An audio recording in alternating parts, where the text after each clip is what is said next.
Hi next chapter we have is are written skills. Written skills क्या होती है? Written skills होती है कि आप कितने अच्छे से मैसेज लिख रहे हो। पहले तो कम्युनिकेशन, आप कितने अच्छे से लिख रहे हो। जैसे आज वैलेंटाइंस डे है, अगर आप अपना एग्जांपल लो, आप अपनी फ्रेंड को डायरेक्टली लिखो will you be my valentine, और एक जगह लिखो आपकी dear this you have been this to my life, और पूरा स्टोरी बना के पूरा ये सब लिखो एक एफर्ट डाल के, तो कौन सा ज्यादा इफेक्टिव होगा, किसमें ज्यादा वेटेज होगी? यही हमारा फॉर्मल बिजनेस कम्युनिकेशन में बहुत मैटर करता है। जैसे मान लो मुझे एलेक्स को एक मेल भेजनी है, हेलो एलेक्स, फिर मुझे लिखना पड़ेगा hope you are doing good with effect to this is what we need, और ये वो पूरा उसको ड्राफ्ट करके फिर आपको अपना फॉर्मल सिग्नेचर करना होता है, ये सब करना होता है। ये आपके रिटन स्किल्स पे आप डायरेक्टली लिख सकते हैं, hello Alex send me this. वो आपका कोई दोस्त नहीं है, वो आपका एक बिजनेस एसोसिएट है जिसको आपने रिस्पेक्ट दिखानी है, फॉर्मली अपने मैसेजेस को कंक्रीट बना के रखना है। अब रिटन कम्युनिकेशन क्या होता है? ये एक वर्बल कम्युनिकेशन में माना जाता है। It refers to the transfer of message through a written और printed word. It can be used both formally and informally. आप अपने दोस्तों को फेसबुक में मैसेज भी कर सकते हो और आप मेल भी कर सकते हो, अगर आपको आपके बॉस को करना है। किस किस तरह से होता है? लेटर से, रिपोर्ट से, सर्कुलर से, बिजनेस प्रपोजल से, नोटिस से। ये सब क्या है? हमारे फॉर्मेट्स है वर्बल कम्युनिकेशन के। अब रिटन कम्युनिकेशन के एडवांटेजेस क्या होते हैं? ठीक है, रिटन कम्युनिकेशन के एडवांटेजेस क्या होते हैं? प्रिसाइज होता है, ऐसे नहीं कि आपने पूरी बुक की छाप दी छोटी सी बात के लिए। ठीक है, इसके रिकॉर्ड्स रहते हैं। आप देखोगे, अगर आज आपके बॉस ने कहा कि आपका शिफ्ट टाइम हो गया 10 से लेके 6 बजे तक, ठीक है, उसने मुंह से बोला, अब नेक्स्ट डे कितने बजे है? 10 से 6। अब वो बोलेगा मैंने तो आपको बोला ही नहीं है। तो आप क्या कहोगे? नहीं मैंने बोला, तो बोलेगा आपके पास क्या प्रूफ है, क्या रिकॉर्ड है इस चीज का? इसलिए क्या होता है, रिटन डॉक्यूमेंट क्या होता है, हमेशा प्रूफ रहता है हमारा, कि हमारी जो भी कम्युनिकेशन है उसको वैलिडिटी देने के लिए। ये हमारे फ्यूचर रेफरेंस के लिए भी काम आता है। जैसे मान लो आज आज आपने इंटरेस्ट चल रहा है 1.5%, आपने मार्केट से 1.5% पर मंथ पे पैसा उठाया। ठीक है, अब आपने उसका एक रिटन फॉर्मेट ले लिया, ताकि कल को कोई आपको बोले तो आप क्या कर सको कि फ्यूचर रेफरेंस के लिए, नहीं मैंने तो 1.5% पे लिया। इसकी लीगल वैलिडिटी होती है, आपने कॉन्ट्रैक्ट में पढ़ा होगा। It can be read as many times as a reader wants to gain clarity of it. अब एक तो होता है कि मैंने आपको समझा दिया कि देखो ये कम्युनिकेशन है, ये ऐसे है, हम इतना इंटरेस्ट लगाएंगे, ये फॉर्मेट यूज करेंगे, बहुत कुछ मैंने बोल दिया। अब क्या होगा, इतना ज्यादा बोल दिया, आपको समझ ही नहीं आएगा। लेकिन आप वापस से पढ़ना चाहते हो तो क्या होता है, इसको आप बार बार पढ़ सकते हो, समझ सकते हो, जब तक आपको क्लैरिटी नहीं है। चार्ट्स और टेबल यूज होते हैं। चार्ट्स और टेबल्स मैंने आपको बताया था कितना इजी, अगर मुझे बताना है कि क्या रेशियो है मेन वुमेन की एजुकेशन का, तो चार्ट्स टेबल से बता सकती हूँ। ये हर ऑर्गेनाइजेशन में यूज होता है, किस लिए? विजन के लिए, पॉलिसी के लिए, रूल्स एंड रेगुलेशन के लिए। अब हर एम्प्लॉय आएगा, आप सबको अपने रूल्स एंड रेगुलेशन ही बताते रहोगे, पॉलिसीज ही बताते रहोगे। It offers scope for editing and proof reading the message. ये हम इसको एडिट भी कर सकते हैं, प्रूफ रीड भी कर सकते हैं। ये सब क्या होता है हमारा एडवांटेजेस। डिसएडवांटेजेस क्या? ये टाइम कंज्यूमिंग है। पहले आप सोचो कि आपको क्या बताना है, फिर आप उसको लिखो, फिर आप उसको एक बार देखो कि ये ठीक है नहीं है, इसमें एडिटिंग करने की जरूरत है या नहीं है। पूरा प्लानिंग और एग्जीक्यूशन का जरूरत है। फीडबैक, इमीडिएट फीडबैक नहीं मिलता। आज आपने मैसेज लिखना शुरू किया, फिर आपने मैसेज लिखा, फिर आपने मैसेज कन्वे किया, फिर आपको क्या आएगा? रिवर्ट बैक आएगा। कब रिवर्ट बैक आएगा, कब मैसेज आएगा? तो क्या इमीडिएट नहीं है। It amounts to a lot owing to the large use of stationery. क्या होता है, बहुत ज्यादा, अगर अगर आप पेपर में भेज रहे हो तो कितना स्टेशनरी यूज हो रहा है। पहले आप एक तो बनाओगे ना, खुद से लिख के बनाओगे क्या क्या ठीक करना है, फिर आप उसको टाइप करोगे, फिर आप उसको प्रिंट करोगे, प्रिंट करने के बाद आप उसके मल्टीपल प्रिंट्स निकलवा के मे भी भेजोगे या मेल भी भेजोगे, तो क्या स्टेशनरी यूज होती है, लॉट ऑफ पेपर वर्क चाहिए होता है। Non verbal use of communication are absent. अब आपने एक मैसेज लिख के भेज दिया, आज शाम को मेरे घर आ, आपने ऐसा मैसेज भेजा। अब क्या पता आपने लिखा हो, आज शाम को मेरे घर आ, चलो पार्टी करते हैं, मजे आएंगे, ये वो। सामने वाला सोचेगा अरे अब मैंने क्या कर दिया भाई, ऐसा क्या हो गया? इसमें क्या है, नॉन वर्बल क्यूज एब्सेंट होते हैं, हमारे जेस्चर्स नहीं होते हैं। अब क्या क्या होना चाहिए? ये तो हमने पढ़ा ही था, 7 सीज होने चाहिए इसमें, कि मैसेज कंप्लीट हो, क्लियर हो, करेक्ट हो, कंसाइज हो, कंक्रीट हो, कोहेरेंट हो। इतना मतलब इतना घुमा फिरा के ना लिखा हो कि आपको समझ ही ना आए, और इनकम्प्लीट ही ना हो कि अगर आपने डॉक्टर ने प्रिस्क्रिप्शन लिखी है उसमें समझ नहीं आ रहा कब खानी है। करेक्ट हो, ये नहीं आपने कुछ भी लिख दिया, जो आपका मना है आप बस लिखते गए, आपने खुद ही नहीं पढ़ा क्या लिख रहे हो। कंसाइज हो, क्यों? क्योंकि टाइम कंज्यूमिंग ना आपके लिए होना चाहिए ना सामने वाले के लिए। मैसेज एक कंक्रीट हो, जो आप एक्चुअली भेजना चाहते हो ना, वो ही लिखा हो। ये नहीं इधर उधर फैक्ट्स और फिगर्स हो कि हाँ भाई 10% लोग ही पढ़े लिखे हैं, बाकी लोग अनपढ़ है। कोहेरेंट, कोहेरेंट क्या होता है, मैसेज मस्ट फ्लो लॉजिकली। आपने सबसे पहले कंक्लूजन दे दिया कि लेट्स से एरिया एबीसीडी या इस गांव के सब लोग अनपढ़ हैं। फिर आपने इंट्रोड्यूस किया कि ये गांव तो हिमाचल में है। फिर आपने बाद में बताया कि हिमाचल में रोड्स ही नहीं है, वहाँ वहाँ बहुत ही मतलब इस टाइप का एरिया है जो बहुत ही रिमोट है, वहाँ ये सब है ही नहीं। तो क्या, सबसे पहले आप इंट्रोड्यूस करो कि ये क्या है, ये मैसेज में क्या है। ये मैसेज में इस एरिया में, हिमाचल में, इस गांव के बारे में इंफॉर्मेशन लिखी है। क्या इंफॉर्मेशन लिखी है कि कितने लोग एजुकेटेड है, कितने अनएजुकेटेड है, कितने एजुकेटेड होना चाहते हैं। फिर आप लिखो कि क्या क्या चैलेंजेस आ रहे हैं। फिर आप सॉल्यूशन तो ये कर सकते हो, फिर आप समराइज करके लिखो। ये क्या आपका कोहेरेंट, कि आप रिलेट कर पाओ। कोर्टियस मतलब आपका मैसेज पॉजिटिव होना चाहिए, उसमें जो भी आप बताना चाहते हो, नेगेटिव फीलिंग्स है अगर तो वो होनी चाहिए। कुछ इश्यूज हैं, इशू से रिलेटेड, तो वो सेंसिबल आपका एक मैसेज होना चाहिए। Executive different type of messages. Different type of messages कौन से होते हैं कि जो हमारा है कि जो मैसेज भेजने के लिए ना हमें केयरफुल प्लानिंग करनी पड़ती है और केयरफुल एग्जीक्यूशन करना पड़ता है। स्पेसिफिकली जैसे आप कंपनी का न्यूज़लेटर शेयर कर रहे हो, तो आप न्यूज़लेटर में कुछ भी शेयर थोड़ी कर सकते हो। आज ये कंपनी की ये टीम चाय पीने गई, ये कोई न्यूज़ है? ठीक है, कि क्या होना चाहिए, आपने कैसा मैसेज भेजना है, कैसा इन्फ्लुएंस आएगा। मे बी आप ऐसे बोल दो कि हमारी कंपनी का बजट डाउन है, ले ऑफ करना है। आप इसको डायरेक्टली लिख दो, क्या होगा, वो एक नेगेटिव रिस्पॉन्स चला जाएगा। आप क्या कहना चाहते थे कि हमारी कंपनी का बजट अभी लो चल रहा है, बट हम कोशिश करेंगे कि हम सब एम्प्लॉइज को मतलब अपनी टीम में रखें, किसी को ले ऑफ करने की जरूरत ना पड़े। मे बी हम बोनस नहीं दे पाएंगे, लेकिन हम किसी को हटाएंगे भी नहीं। ये क्या एक पॉजिटिव मैसेज। आपने आपको ये सब क्या करना था, प्लान करना पड़ता है, एग्जीक्यूट करना पड़ता है। It is imperative that you और the reader centred approach must be. जैसे मैं अगर आपसे बात कर रही हूँ तो मैं क्या कर रही हूँ, मुझे नहीं पता कि ये मैसेज कौन देख रहा है, मुझे नहीं पता कि आप कौन हो, लेकिन मैं आपको आप करके इसलिए बात कर रही हूँ ताकि मैं आपको रिलेट कर पाऊँ, तो आपको आपको ऐसा लगे कि आप भी इन्वॉल्व हो। It is this approach that will provide the sender experience of dealing with them regularly. Here, a writer-centric or the self-centered approach while preparing message will not lead to positive. मैं बोलने लगती हूँ, मैं तो यहाँ गई थी, मैं तो चाय चाय पी थी, मैं तो खाना खाया था, मैं तो यहाँ काम करी थी, मैं तो ये काम करी थी। क्या होगा? सुनने वाले को इंटरेस्टिंग नहीं आएगा, उसे क्या लगेगा, तो बस अपने बारे में बात करिए। आपका मैसेज ऐसा होना चाहिए जो ट्रस्ट बिल्ड करे, कॉन्फिडेंस बिल्ड करे। It builds a healthy business atmosphere between a seller and a buyer. जैसे सेलर और बायर का है, अगर आप बहुत अच्छे से उसको अपने जो बायर है उसको इन्वॉल्व करके चलोगे, उसको प्रायोरिटाइज करके चलोगे, तो ट्रस्ट बिल्ड होगा। इससे क्या है, बिजनेस भी हेल्दी रहेगा। A positive impression of the organisation gets created. It is therefore highly recommended that the reader's interest should be given the utmost priority. जब आप देख रहे हो, जब कोई न्यूज़पेपर लिखा होता न्यूज़ लिखी होती है, तो क्या होता है, वो इस तरह से बनाता है कि पढ़ने वाले के हिसाब से बनाया जाए। अब हिंदी न्यूज़पेपर है, तो उसमें हिंदी की होती है ताकि जो हिंदी पढ़ने वाले हैं वो लिखा हो। अगर साथ में क्या होती है, एक फोटो की रेफरेंस दी होती है ताकि हर कोई रिलेट कर पाए कि क्या लिखा है इस पे। ठीक है, ऐसे ही अगर आप किसी को मैसेज भेज रहे हो, आप अपने दोस्त को मैसेज भेज रहे हो, तो आप उसको इन्वॉल्व करके चलो। आप अपना ही बारे में बात करते रहोगे, अपने बारे में लिखोगे या कुछ गंदी गंदी बातें करोगे, तो क्या होगा, वो इतना उस पर ध्यान नहीं देगा। What will be my reaction if I were in the receiver's place. जैसे मान लो मैंने आपको एक मैसेज भेजा कि तू तो क्या है, वो मीम चल रही है ना, आप जियान है, जियान है आप। मतलब अगर कोई मुझे ऐसा बोलेगा तो कैसा लगेगा, नोबिता है आप, तो मैं क्या करूंगी, मे बी ये फनी हो सकता है, मैं सोचू अगर मुझे कोई ऐसा अच्छा बातों में बोले तो मैं इसको फनी सोच सकती हूँ, कोई इसको ऑफेंसिव सोच सकता है। How would I expected the tone of the letter to be while being explain the issue, कि मैं कैसी टोन चाहती हूँ। अगर जैसे मैं आपको एक मैसेज भेज रही हूँ कि मेरी कंपनी 10% ले ऑफ करने वाली है, तो मुझे क्या टोन चाहिए, मुझे ये चाहिए कि आप निकल जाओ, या मुझे ये टोन चाहिए कि आप ऐसे आइडियाज लाओ कि किसी को निकालने की जरूरत ही ना पड़ सके। Should I expected more clarity on the matter. जो मैं लिख रही हूँ, अगर ये मैसेज मुझे आता तो मेरे क्या कोई और क्वेश्चन होते या नहीं होते। फिर आता है, will I be expecting more accuracy in the content, कि मैंने मान लो 2 लाइनें लिख के मैसेज भेज दिया कि ले ऑफ होने वाला है। किसका ले ऑफ होने वाला है? कितना ले ऑफ होने वाला है? भई 10% ले ऑफ होने वाला है या 20% ले ऑफ होने वाला है? ये सब क्या है? एक्यूरेसी है। किस-किस का ले ऑफ होने वाला है? मान लो सेल्स डिपार्टमेंट में ले ऑफ होने वाला है या मार्केटिंग डिपार्टमेंट में ले ऑफ होने वाला है। ये सब क्या है? एक्यूरेसी है। फिर आता है हमारे डिफरेंट टाइप ऑफ मैसेज। सबसे मैसेज होते हैं रिक्वेस्ट मैसेजेस, जो लड़के बहुत ही भेजते हैं लड़कियों को, जो बहुत ही भरे रहते हैं लड़कियों के। हेलो जी, हाय जी, ओ जी, ये जी, वो जी। वो क्या है, हमारे रिक्वेस्ट मैसेजेस। यही क्या होते हैं, सेलर बायर्स को भी भेजते हैं। सेलर्स बायर्स को, जैसे हम एग्जांपल लेते हैं, for an electronics company response to a claim letter seeking replacement of a defective air conditioner recently bought from the company would be, जैसे आपने अभी-अभी एक इलेक्ट्रॉनिक वो खरीदा, आपने टीवी खरीदा, जो क्या निकला, डिफेक्टिव निकला। अब क्या होगा, आप उसको उस कंपनी को मैसेज भेजोगे। अब क्या कंपनी आपकी प्रायोरिटी लिस्ट में है? कंपनी आपको जानती है, ये यहाँ रहता है। तो क्या होगा, ये आपका रिक्वेस्ट मैसेज है। तो कैसे लिखोगे, we understand your concern since the product is still within warranty the issue will be resolved. तो आप कैसे इसको रिस्पॉन्स करोगे कि हम मानते हैं कि आपका कंसर्न है, thank you for giving us the opportunity to serve you better. ये क्या है, जिसको आप जानते नहीं। अब क्या है, कंपनी का भी मैसेज आ रहा है, तो वो क्या आ रहा है, रिक्वेस्ट मैसेज आ रहा है, जैसे आपके मेल्स आते होंगे। ये सब क्या है, statements like these kind build trust of the buyer in the company and encourages them to stay connected with them every step of the way. ये क्या कहता है, कि इस टाइप के स्टेटमेंट्स क्या करते हैं, अब जैसे हम बोलते हैं ना कि अमेज़न की कस्टमर सर्विस अच्छी है, लेकिन मान लो फ्लिपकार्ट की कस्टमर सर्विस अच्छी नहीं है, या ज़ोमैटो, स्विगी की अच्छी है और उबर ईट्स की अच्छी नहीं है। ये सब क्या है, ट्रस्ट बिल्ड करने वाली चीज़ है। ये क्या हमारे रिक्वेस्ट मैसेजेस में आते हैं, जिसमें आप क्या कर रहे हो, रिक्वेस्ट कर रहे हो। मतलब रिक्वेस्ट हम किसको करते हैं, जिससे हमको चाहते हैं या जिसकी हम रिस्पेक्ट करते हैं। फिर आते हैं हमारे पॉजिटिव मैसेजेस। पॉजिटिव मैसेजेस क्या होते हैं, जब मैंने कहीं जॉब पे अप्लाई किया, उन्होंने मुझे क्या मैसेज भेजा, we would like to congratulate you for your hard work, या we would like to on board you in this company. या अगर किसी को हमने वो करना है, प्रमोट करना है, तो क्या करेंगे, we would like to congratulate for your hard work and your efforts that you show towards the project which translated into the company achieving a higher rank. ये क्या है, पॉजिटिव मैसेज है। या अगर आपसे कोई गलती हो गई, तो आप क्या लिखोगे, ठीक है ना, सॉरी, अब क्या करूं, या ऐसे क्या लिखूंगी, मैं क्या कर सकती हूँ, क्या लिखोगे, I am really sorry for whatever happened, I try to make best out of the situation.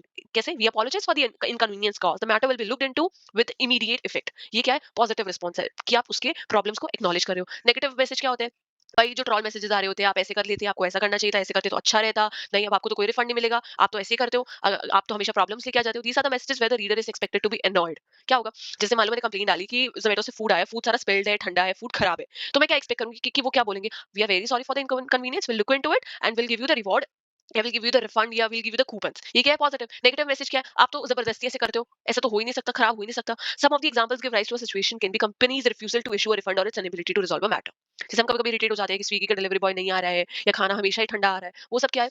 अब अगर कंपनी इसको एक्नॉलेज नहीं करेगी, तो क्या क्या लगेगा हमें, नेगेटिव है। और क्या होता है, कॉर्पोरेट में ये होता है, आपको सीधा ना नहीं करनी होती है। जैसे आप क्या बोलोगे, जैसे आप ये काम नहीं करना चाहते, आपके बॉस आपको एक्स्ट्रा काम दे रहे हैं, तो आप क्या कहोगे कि I highly appreciate that you consider me a very hard working employee, but there have been certain instances where I want to maintain a customer where I want to maintain a work life balance। ये क्या है, ये एक no है, but with a positive suggestion. लेकिन आप एक बोलो, नहीं मेरे को तो करना ही नहीं है, मुझसे तो होगा ही नहीं, मुझे तो घर जाना है। ठीक है, जैसे thank you for placing an order with us, we appreciate your interest in a product, this is to let you know that due to an unexpected demand of the same product we would like to serve you with a slight delay of 5-6 days। होता है ये। या क्या होता है, जैसे खाना, अब खाना लेट आया, जैसे डोमिनोज का क्या पॉलिसी है कि अगर 30 मिनट्स में पिज्जा डिलीवर नहीं हुआ, तो क्या होगा, आपका वो क्या हो जाएगा, फ्री हो जाएगा। हम पर्सुएसिव मैसेज क्या होता है, जब आप किसी को पर्सुएट कर रहे होते हैं कि आप कर लो, कि क्रेडिट कार्ड खरीद लो, जोमेटो का प्रीमियम खरीद लो, स्विगी वन खरीद लो, अमेज़न का प्राइम वर्जन खरीद लो, या कोई सेलर बायर के पास जाते हैं, अरे खरीद लो ना, प्लीज खरीद लो, अब खरीद भी लो। ये क्या है, पर्सुएसिव मैसेज है। जैसे पर्सुएसिव मैसेज जनरली होते हैं, सेलर्स बायर्स को बोलते हैं, या होलसेलर्स रिटेलर्स को बोलते हैं कि आप 20 यूनिट सेल करिए, आपको ये मिलेगा। ये सिर्फ क्या है, persuasive message. For instance, the new bank portal must be downloaded by the customer because it is more secure than the previous one. Apple का आता है कि आप अपग्रेड कर लो बेटर होगा, ये क्या पर्सुएट करो किसी को कुछ करने के लिए। जब आप पुश करते हो, पर्सुएसिव क्या है, पुश करना। अब क्या आता है, रिपोर्ट्स। रिपोर्ट्स बहुत जरूरी है। जैसे आपने देखा होगा स्कूल में भी, जब आप पूरा साल आपने पढ़ाई की, लास्ट में आपको एक रिपोर्ट कार्ड मिलता है। वो क्या होता है कि आपने अपने साल में कितना परफॉर्मेंस दिखाया, कहाँ आप अपलिफ्ट हुए, कहाँ आप डाउनलिफ्ट हुए, कहाँ आपने थोड़ी गलतियां की, कहाँ आपने आउटशाइन किया। वो सब क्या होती है, रिपोर्ट्स। और ये ऑर्गेनाइजेशन में बहुत जरूरी है। क्यों? अपने आपके इंटर स्पेस में और आउटर स्पेस में दिखाने के लिए कि क्या चल रहा है, जो आप स्टेक होल्डर्स को देते हो, जो अपने इन्वेस्टर्स को देते हो। ये रिपोर्ट्स है। रिपोर्ट का ऑब्जेक्टिव क्या है? While identifying the various objective of report writing, it is important to keep in mind that the scope of report is extensive. A report can be prepared for the following purpose. मतलब क्या है, इसका जो scope है वो extensive है। अब क्या क्या पर्पसेस है रिपोर्ट के, हम पढ़ते हैं। To present two minute to present information on an event, be it facts और figures in an organised matter. क्या मतलब हुआ कि आपने जो इन्फॉर्मेशन अपने कस्टमर्स को देनी है, या अपने स्टेक होल्डर्स को, इन्वेस्टर्स को, शेयर होल्डर्स को, सीईओ को, एम्प्लॉइज को, क्या होनी चाहिए, किस चीज की इन्फॉर्मेशन की, इवेंट की भी हो सकती है, फैक्ट्स की, फिगर्स की। किसमें होना चाहिए, ऑर्गेनाइज मैनर में। ऐसे नहीं, आप जैसे मेरे पास एक नंबर है 20,000 रुपीज ओनली, ये मैसेज है, क्या समझ आया मुझे इससे कि 20,000 rupees only for a TV, या 20,000 रुपीज बेनिफिट, या 20,000 रुपीज अर्निंग्स। ये सब क्या है, फैक्ट्स और फिगर्स है, लेकिन एक ऑर्गेनाइज मैनर में। To dismantle details of a specific audience, जो किसी स्पेसिफिक ऑडियंस को आप भेजना चाहते हो, तो उसके डिटेल्स को डिसमिनेट करना। To inform the receiver about the progress and the underlying problem of the organisation. जैसे अगर आप अपने मैनेजर को एक रिपोर्ट भेज रहे हो, तो आप उसको बताते हो कि क्या प्रोग्रेस है और क्या अंडरलाइंग प्रॉब्लम्स है, क्या क्या प्रॉब्लम्स है जो ऑर्गेनाइजेशन फेस कर रहे हैं। टू प्रोवाइड रिकमेंडेशन और प्रपोज प्लान। जैसे हम अपने जो स्टेक होल्डर्स को या इन्वेस्टर्स को क्या दिखाते हैं, रिकमेंडेशंस दिखाते हैं कि आप इस तरह से हमारी कंपनी में इन्वेस्ट कर सकते हैं, ये हमारे प्लान और सॉल्यूशंस अवेलेबल है। किसके बेस पे दिखाते हैं, ये हमारा डाटा है जिस बेस पे हमने रिपोर्ट लिखा है। To record the event objectively for future reference. हम इसलिए भी रिपोर्ट बनाते हैं ताकि फ्यूचर रेफरेंस के लिए एक रिकॉर्ड बना रहे। To promote efficient decision making, ताकि जब हमें नेक्स्ट ईयर कुछ प्लानिंग प्लॉटिंग करनी है, डिसीजंस बनाने हैं, तो हमारे पास रिपोर्ट्स अवेलेबल हो कि जैसे प्रोडक्ट ए है, प्रोडक्ट ए की लेट्स से 40% सेल थी, प्रोडक्ट बी की कितनी सेल थी, प्रोडक्ट सी की कितनी सेल थी, प्रोडक्ट डी की कितनी सेल थी, ये मैंने रिपोर्ट बनाई। अब जैसे प्रोडक्ट डी है वो बिल्कुल नहीं मेरा बिक रहा है, तो मैं नेक्स्ट ईयर डिसीजन मेकिंग में क्या करूंगी, प्रोडक्ट बी की सेल्स बंद कर दूंगी। प्रोडक्ट ए है जो सबसे ज्यादा बिक रहा है, तो मैं इसके थोड़े से प्राइस में भी बढ़ा दूंगी, क्यों, उसकी डिमांड ज्यादा है। प्रोडक्ट बी जिसका पोटेंशियल है मार्केट में, बट रेट कम होने की वजह से लोग खरीद नहीं रहे, तो मैं कुछ इस पर डिस्काउंट्स ऑफर करूंगी। प्रोडक्ट सी जो अच्छा जा रहा है, जिसके हम ना रेट बढ़ा सकते हैं ना कम कर सकते, उसको मैं वैसे ही चले दूंगी। ये क्या हुआ, मेरा डिसीजन मेकिंग में काम आया। अब किस किस टाइप की रिपोर्ट्स होती है, एक होती है इन्फॉर्मेशनल रिपोर्ट। इन्फॉर्मेशनल रिपोर्ट होती है जैसे आपने कंपनी के एम्प्लॉइज को बोला कि अब से टाइम हो गया आपका 12 से 6, टाइम कम हो गया है, या आप अपने कंपनी के सीईओ को, मैनेजर्स को बता रहे हो कि कितना इनफ्लो आउटफ्लो चल रहा है, या हम अपना कंपैरिजन दिखा रहे हैं दिस फाइनेंशियल ईयर और प्रीवियस फाइनेंशियल ईयर का। तो ये सब क्या होता है, एनुअल रिपोर्ट्स जो हमें मिलती हैं, जो अगर आप शेयर्स में इन्वेस्ट करते होंगे तो आपको जरूर मिलती होंगी। वो सब क्या होती है, हमारी इन्फॉर्मेशन रिपोर्ट्स, जिसमें आप अपनी इन्फॉर्मेशन कन्वे कर रहे हो। अब क्या आती है, एनालिटिकल रिपोर्ट। एनालिटिकल रिपोर्ट होती है जो आप बताते हो कि हमने इतना डाटा कलेक्ट किया, इतना डाटा को प्रेजेंट किया पहले। जैसे मैंने मान लो इंडिया के सब स्टेट्स का डाटा कलेक्ट किया कि किसमें कितने लोग रहते हैं, कितने लोग एजुकेटेड है, कितने मेल है, कितना मेल फीमेल रेशियो है, और ये सब मैंने रिपोर्ट्स अब कलेक्ट की। फिर मैंने उस डाटा को मान लो बार के फॉर्म में प्रेजेंट किया। अब उसके बाद मैंने एनालाइज किया, जैसे मुझे एनालाइज करना है कि कहाँ पे मुझे स्कूल्स खोलने हैं, तो मैं वहां पे स्कूल्स खोलूंगी जहाँ पे स्कूल्स कम है लेकिन पढ़ने वाले लोग ज्यादा है। ये सब क्या है, analysis. A report identifying fall in the sales of a company product, analysing its effect on the company, seeking recommendation simultaneously for countering the fall in the sales can be classified as a annual report. अब जैसे हमने ये ABCD product देखा था, ये किससे आया है, हमारे एनालिसिस से आया है। उसके बाद आता है हमारा vertical report. This refers to a direction which a report travel. The reports which follow the upward और downward flow of communication on the corporate ladder are called vertical. Vertical हमारा क्या होता है, ये हमारा होता है वर्टिकल। अब वर्टिकल हमारा ऊपर भी हो सकता है और वर्टिकल हमारा नीचे भी हो सकता है। ये होती है हमारी अपवर्ड कम्युनिकेशन, ये होती है हमारी डाउनवर्ड कम्युनिकेशन। अपवर्ड कम्युनिकेशन कौन सी होती है, एम्प्लॉय से मैनेजर वाली या हमारे सीईओ वाली, और डाउनवर्ड कौन सी होती है, हमारे मैनेजर से हमारे एम्प्लॉय वाली। जैसे एम्प्लॉय ने मैनेजर को बोला कि हमें ना सैलरी बढ़वानी है, क्यों, क्योंकि ये हमारा एफिशिएंट नहीं है। या एम्प्लॉय ने मैनेजर को बोला कि हमें 10% रेट बढ़ाने पड़ेंगे प्रोडक्ट के। ये क्या है, अपवर्ड। और वही डाउनवर्ड आया एम्प्लॉय के लिए कि आपका 10% इंक्रीमेंट लग रहा है, ये क्या है, डाउनवर्ड है। This refers to a direction in which a report travel. The report which follow the upward और downward flow of communication the corporate ladder are called as vertical report. ठीक है, अब होते हैं लेटरल रिपोर्ट्स। लेटरल रिपोर्ट्स होते हैं हमारे horizontal, जो हमारे सेम हायरार्किकल लेवल पे चलते हैं। जैसे मान लो मैं सेल्स टीम में हूँ, ठीक है, सेल्स टीम में मैं भी हूँ और लेट्स से कोई लड़का भी है, तो क्या होगा, अरे हाँ, सेल्स टीम में मैं हूँ और एक लड़का है। अब हम दोनों ने क्या किया कि सुनो, ये जो 100 प्रोडक्ट्स है ना, ये मुझे ऐसा लगता है कि ये कहाँ ज्यादा बिकेंगे, ये एरिया ए में ज्यादा बिकेंगे। तो वो क्या होता है, एक सजेशन है, या मैं उसको बोलती हूँ कि आपको एरिया ए में जाना चाहिए ज्यादा सेल्स करने के लिए। ये क्या है, लेटरल रिपोर्ट है, जो हम अपने अपने हॉरिजॉन्टल लेवल पे अपने कोऑर्डिनेट्स को सबमिट करते हैं। जैसे level A B C D होता है किसी कंपनी में, तो ए में 10 एम्प्लॉइज है, तो वो 10 एम्प्लॉइज किस में आते हैं, हमारे लेटरल रिपोर्ट में। फिर आता है हमारा इंटरनल रिपोर्ट। हमारा इंटरनल रिपोर्ट क्या होता है, जो हॉरिजॉन्टली भी हो सकता है, वर्टिकली भी हो सकता है, जो हमारा इंटरनल रिपोर्ट जो हमारे विद इन ऑर्गेनाइजेशन चलता है। ठीक है, report providing performance details of a company crucial project to its employee with the aim of keeping them informed is a good example of internal report. अब मान लो ये जो हमने रिपोर्ट मैनेजर ने सीईओ को सबमिट की, उस सीईओ ने पढ़ी, एनालाइज की और सीईओ ने पूरी कंपनी में शेयर की, ताकि सबको पता हो कि हमारी परफॉर्मेंस कहाँ चल रही है। एक्सटर्नल रिपोर्ट कौन सी होती है, जो हम हमारे स्टेक होल्डर्स को, इन्वेस्टर्स को, जो हम अपनी कंपनी से बाहर लोगों को देते हैं, जनरली जो हम जो अपने मीडिया में भी शेयर करते हैं, ये सब चीजें क्या है हमारी एक्सटर्नल रिपोर्ट। प्रोग्रेस रिपोर्ट होती है हमारी, जैसे जो हमारी मंथली बेसिस पे, क्वार्टरली बेसिस पे, वीकली बेसिस पे बनती है, जो मान लो सुपीरियर्स अपने एम्प्लॉइज की बनाते हैं, कहाँ कहाँ आप अच्छा कर सकते हो, कैसे आपकी प्रोग्रेस चल रही है, आपकी परफॉर्मेंस का ग्राफ कैसे है, ऊपर को है या नीचे को है, ये सब क्या है हमारी प्रोग्रेस रिपोर्ट। पीरियोडिक रिपोर्ट होती है जो विद इन एक सर्टेन पीरियड में आपको सबमिट की जाती है। These reports are required by upper echelons of the organization periodically to know precisely the performance of entire organization। जैसे अब सीईओ है, सीईओ अगर हर दिन यही देखता रहे कि एम्प्लॉय ए क्या कर रहा है तो उसका कैसे चलेगा। 10,000 एम्प्लॉय है तो वो क्या बोलता है, वो बोलता है कि आप periodically within some time span पूरी ऑर्गेनाइजेशन का मुझे रिपोर्ट सबमिट करो ऑन एवरेज बेसिस। ये क्या होता है, मीन रिपोर्ट होती है हमारी।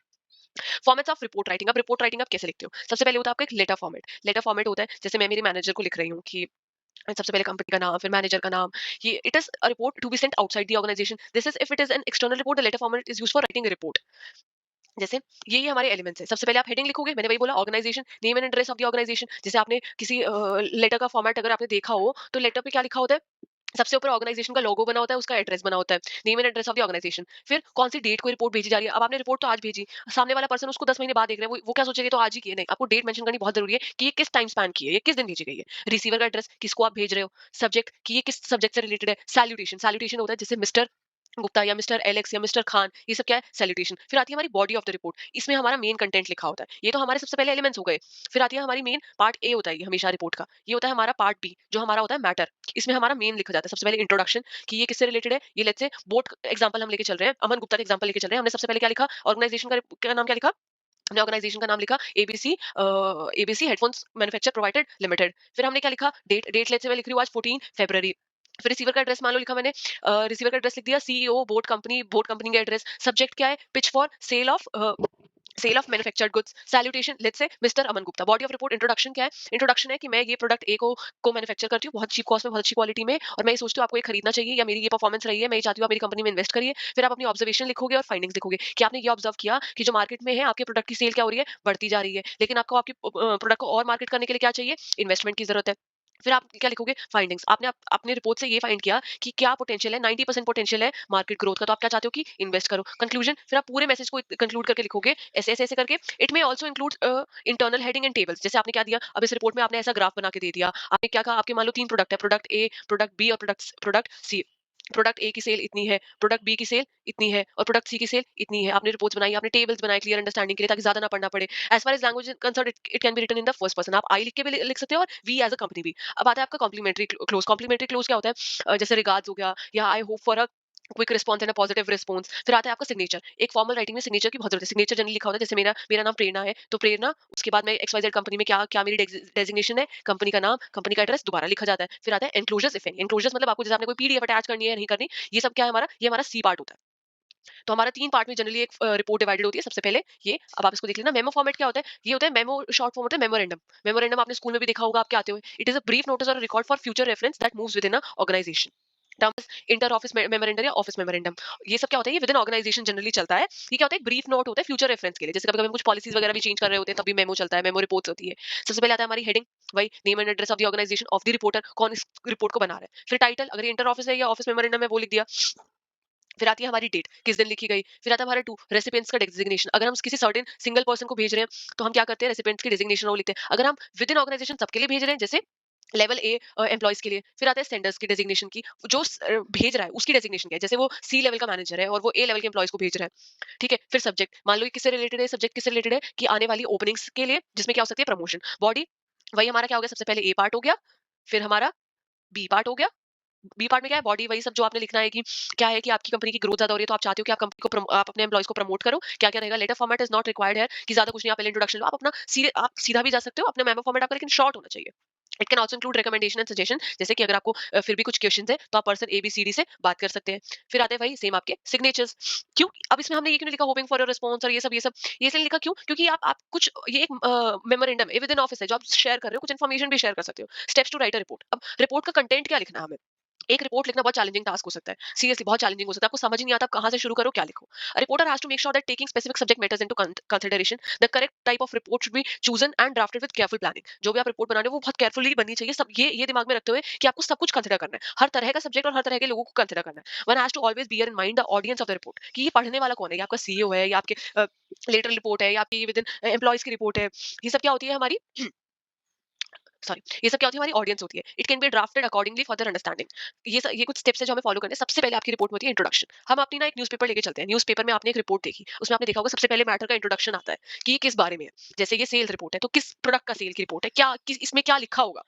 फिर आता है इन्फॉर्मेशन। फिर आप क्या करोगे, उस उस लेट्स से प्रोडक्ट की जो भी आप डिटेल्स भेज रहे हो उसकी इन्फॉर्मेशन शेयर करोगे। कंटेक्स्ट ऑफ द सब्जेक्ट क्या है, कि ये किस बारे में है, क्या इसका कंक्लूजन होने वाला है। ये सब, ये जो चीजें हैं जो आपने ऑब्जर्वेशन फाइंडिंग्स दी, जो हमने ऊपर एग्जांपल लिया था बोर्ड को भेजने वाला, वो सब आप इन्फॉर्मेशन प्रोवाइड करोगे। डेवलपमेंट, अब कभी कभी क्या होता है, आपकी कुछ ऐसे रिपोर्ट्स होती है जिसमें आप शेयर करते हो कि आपका जैसे प्रोडक्ट 10 साल से बिक रहा है, तो पिछले 5 साल में कितना डेवलपमेंट हुई, आपने कितने इश्यूज जो कमा पाए उसको कितना रिजॉल्व किया, उस सबकी एक्सपीरियंस। फिर आते हैं कंक्लूजन या रिकमेंडेशन। कंक्लूजन क्या मतलब, आपने जो ये रिपोर्ट बताई इसका कि आप इसको कैसे कंक्लूड करना चाहते हो, कि क्या इसका कंक्लूजन है, आप एक्चुअली में क्या चाह रहे हो, कि ये होना चाहिए, लेट्स से प्रोडक्ट ए में ये मॉडिफिकेशन होनी चाहिए, आप क्या रिकमेंड करते हो।